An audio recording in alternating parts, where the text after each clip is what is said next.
This was November 2020. Hi folks, this is just a roundup of some of the interesting curiosities that I came across through various feeds and media. So without much further ado, these are some of the things I came across in the month of November. Disclaimer, some of them might not have occurred in November, rather I just became aware of them then.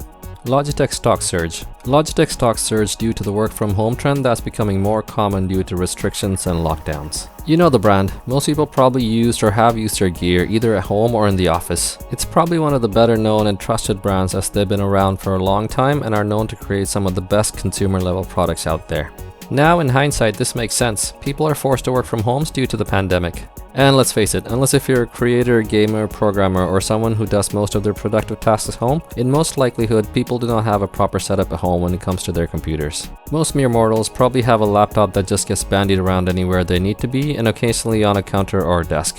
Or worse, just phones and tablets. Baby Shark becomes the most viewed YouTube video. Baby Shark becomes the most viewed video on YouTube ever. At the time of this article, the video had about 7 billion and 40 million views. At the time of this recording, it had about 7.2 billion, a 160 million increase in just under 2 weeks. With the slew of massively successful YouTube celebrities who have more subscribers and views than say multi-conglomerate, massively global corporations or popular artists, it's hard to know who or what is gaining the most views and subscribers, let alone try and compete with them. So to stand out amongst the ever-growing sea of content, this one truly is something else. Pornhub gets blocked in Thailand. Pornhub gets blocked in Thailand. Users browsing to the site from Thailand from November 2nd would be greeted with the message from the country's Ministry of Digital Economy and Society, which sounds like a fairly modern but by-the-book record label that only produces mid-tempo beats. The message states that the content was suspended because it is guilty according to the Computer Crime Act 2007 by the Ministry of Digital Economy and Society. So the content itself, not the creation, distribution, or consumption of it?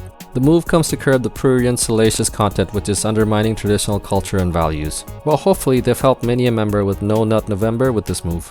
Raspberry Pi 400 personal computer. Move over Mac, your days are numbered. Well, not quite. Everyone's favorite computer in a box now comes in a keyboard. The hobbyist revisionary reincarnation of the early 90s BBC microcomputer comes out in yet another form factor. For just an additional €15 over the original Raspberry Pi 4 board, which is the traditional board that has changed little since the first model, you get a slight boost in the CPU clock speed and a nice little keyboard that covers as a cover. Playing video games may make you happier, study finds. Now this is just one among numerous others I have found over the recent years that suggest that playing video games does have positive effects. Studies abound about how video games improve hand-eye coordination and improve visual acuity and so forth. And now it also may make you happy to boot. I mean, that's just stating the obvious to gamers, but it's good for other folk to know and good to be reminded of it if you like games as well. The study was conducted by the University of Oxford, which analyzed the effects of playing Nintendo's Animal Crossing, New Horizons, and EA's Plants vs. Zombies Battle for Neighborville. There was a caveat as the study relied on just these two games meant that they couldn't conclude on other genres or platforms.